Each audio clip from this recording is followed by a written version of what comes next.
So I'm sure that this does not apply to you, but are you aware that there are some behaviors that leaders should completely stop doing? On this episode of the Leadership Hustle, we're going to have a little bit of fun talking about those leadership behaviors that leaders should absolutely stop doing. Hello, and welcome to the Leadership Hustle for executives whose companies are growing fast and need leaders who are ready. Hi, it's Andrea Fredrickson with Ravella, and Michelle Hill is here with me. And it was good I could get through saying Hill and here together. Yes. In that opening. So today we're going to change things up a little bit. Almost all of our episodes are related to qualities and characteristics and behaviors that leaders should do in order to be more effective. Yes. Right?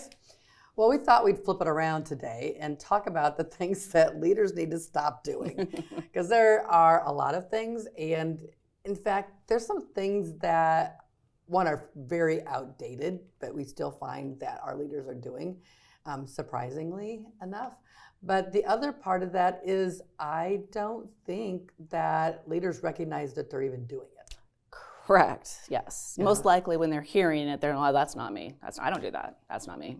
And so, the fact that we have people, we all know that we all have blind spots. We know that, right?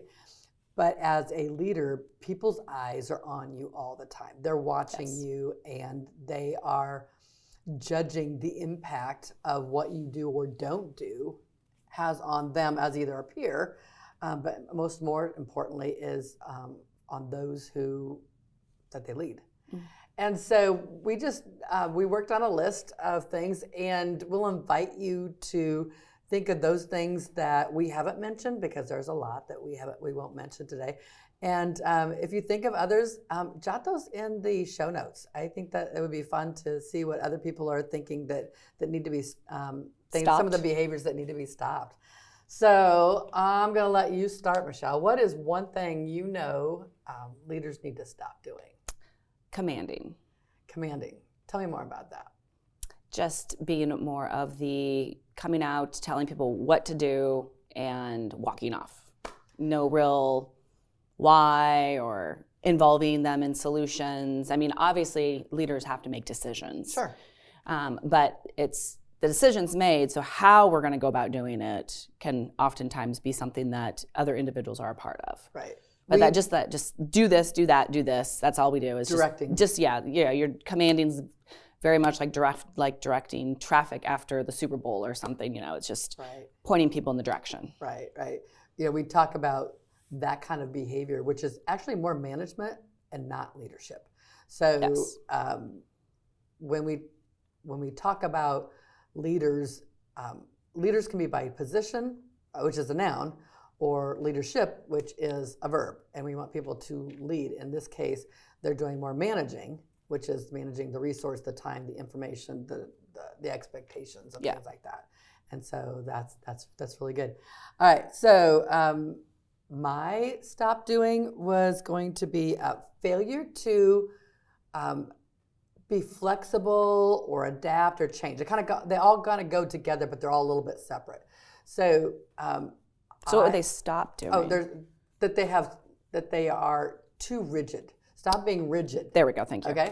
Because you went with the opposite. I did. We just talked about it. I'm like, Stop being so rigid. So time people need to start work, or do they need to have flexibility to adjust for a family situation, but can still get the work done? Or no, this is the way we do it here versus the way we've always done it here versus. Is there another way that we could do this that is bigger, better, stronger, faster? Yes. And so I think people and leadership need to stop being so rigid because they think they can control everything. And I think that's an illusion. Yes. Oh, definitely. Right. Definite illusion, for sure. Okay. For sure. How about another one? Oh, goodness. Let's say, I don't know if this is a result of something different, but it's we have a culture of an open door policy. So, it's people are going to interpret this open door policy all differently, right?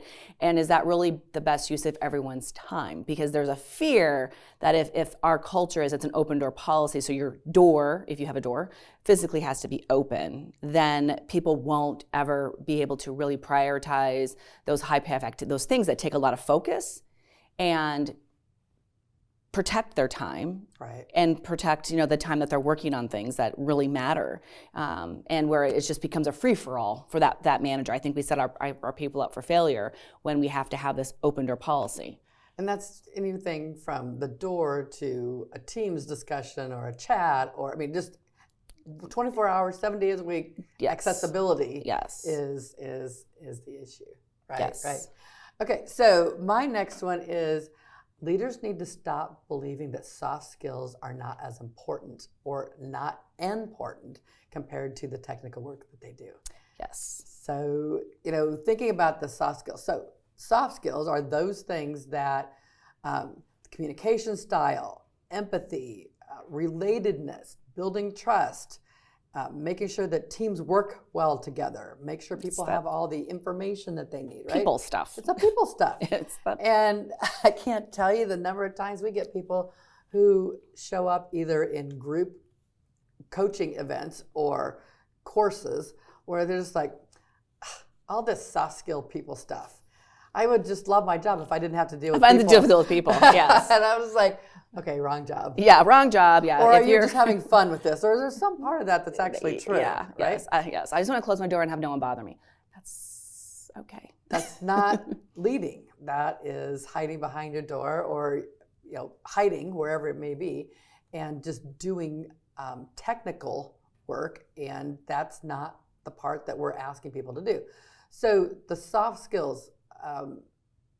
Actually, the higher you go in the organization, the soft skills are more the technical job than what we used to call the technical responsibilities of creating reports or having specific knowledge based on the role that you're in. Now, granted, there are a few leadership roles that also require very specific technical ability and technical knowledge. But those are, we need to be spending less time on the former technical and make soft skills the technical in the role of leadership. Yes, yes. So. I'm going to say stop being right, or stop having to prove you're right. Oh my gosh, this is so fun. Talk to me. Tell me more about this. Well, it's if you are always right, then people don't feel safe to speak up. If you're having to prove you're right, then it's always a battle and combative, and that whole soft skills or psychological safety, it just goes right out the door. If you're always right, that means you're not open to other perspectives. You're not open to other ways of doing things, which people feel that. They pick up on that pretty quick. When you become very stubborn, you've got to be right, individual, that causes people to not feel you're approachable as well. So if I added not only being right, but having to have the answer, kind of goes hand in hand. They're not the same, but they kind of go hand in hand. Yeah, because there's a fear that I don't have the answer, just like there's a fear I'm going to be wrong, is going to come into place as well. Versus kind of goes back to being vulnerable, but being able to, I don't know, that's a good question, or being comfortable with letting people know that you don't know all the answers. People struggle with that often. And sometimes they may be right to a certain degree, but couldn't it be better? But if we don't let people contribute and bring their ideas and feel safe to have that conversation, we're only going to be as good as your idea. We're not going to be any better in the future.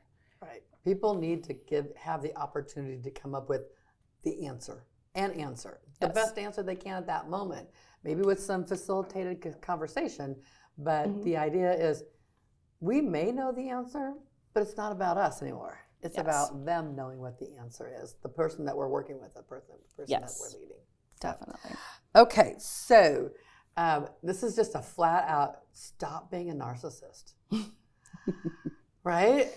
And we do know that people get promoted into leadership roles who are narcissists. And I would venture to say that most don't know that they are narcissists. Correct. They say things like, well, I was just waiting for you to come up with the answer so that I could tell you that you're right because I already knew the answer. I was just waiting. Like, that is so unnecessary, right? Or I knew the answer all along. And what took you so long? What took you so long? Or I already made the best decision.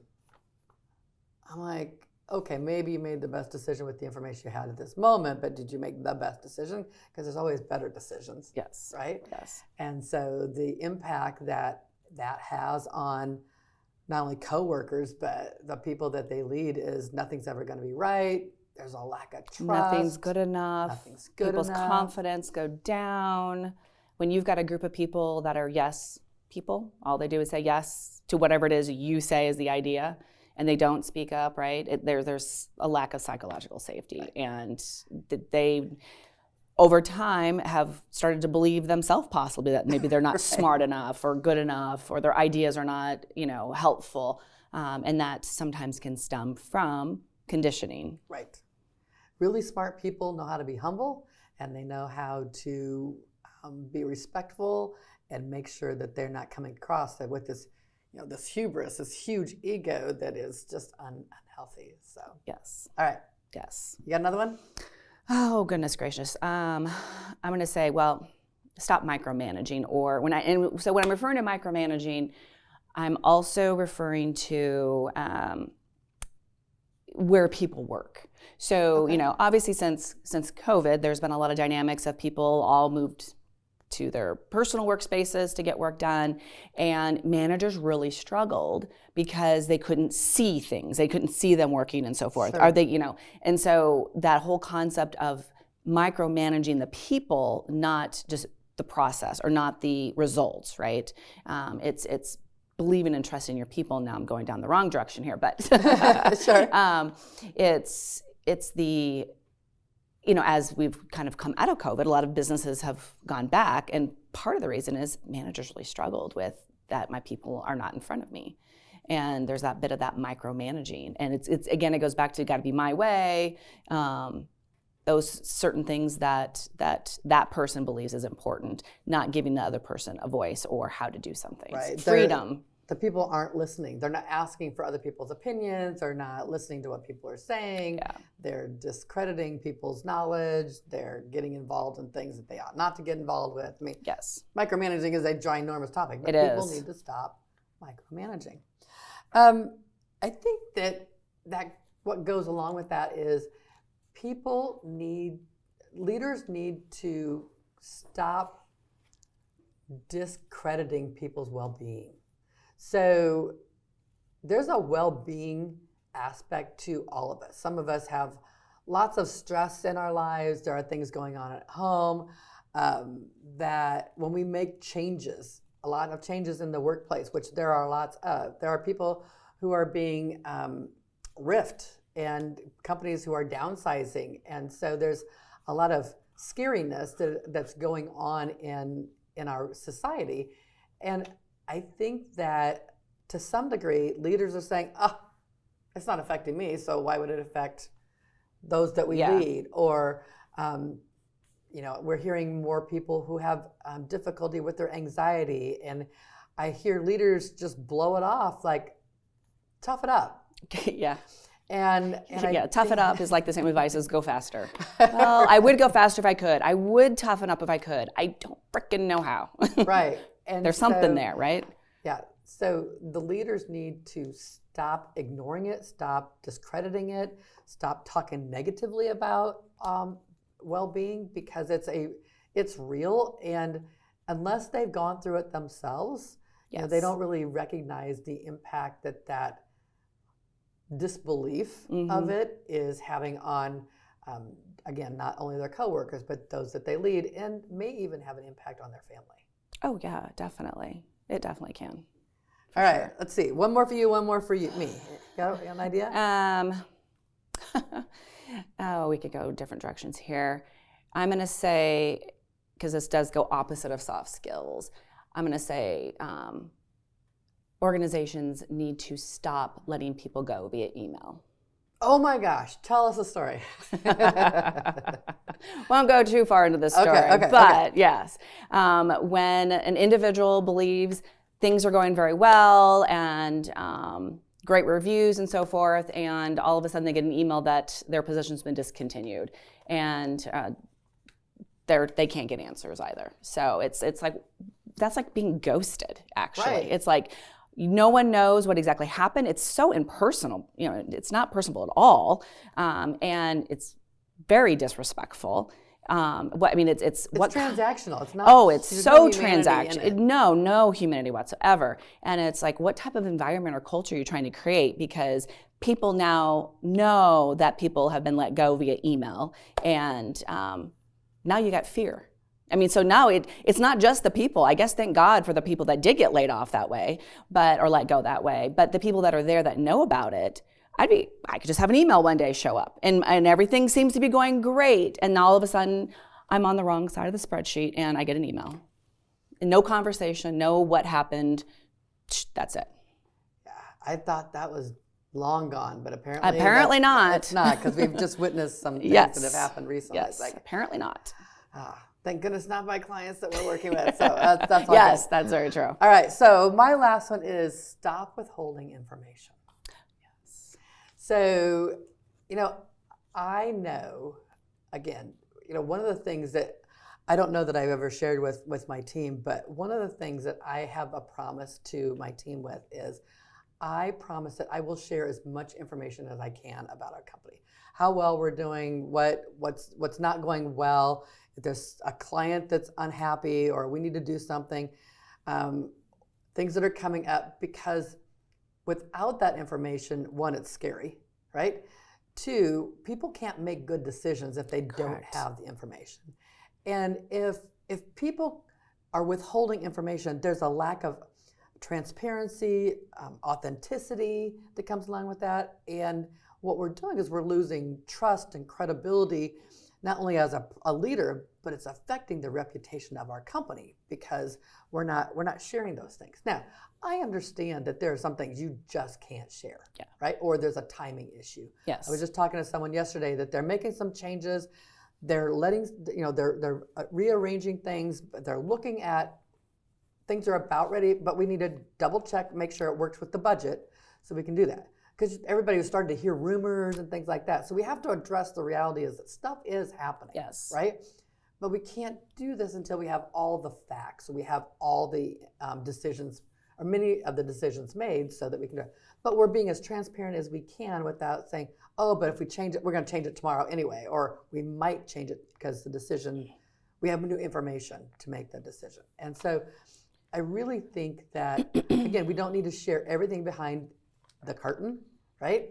But we do need to recognize that we are working with adults. Correct. Right? And that we need to stop treating people as though they're not adults and give them the information that will help them make really good decisions. Yes. Now, I know that there are so many other things that if we took a poll out there, it's like, oh, I wish my leader would have stopped doing this. Or one of the things I learned from a really bad leader is to stop doing this, that, or the other thing. Well, and that's an important thing to reflect on when you have that manager, leader in your environment that you really struggle with. Certain things you can't control, but what can I learn at least from it to make sure that I'm not doing what they've done, right? Do as I say, not as I do. Or our parents say, oh, I'll never do that. When my parents do it now, it comes out of my mouth. And like all those things. So thanks for joining us on this different episode of the Leadership Hustle. If you have ideas of things that other people in leadership should stop doing, please put those in the show notes. And don't forget to subscribe so you never miss another episode.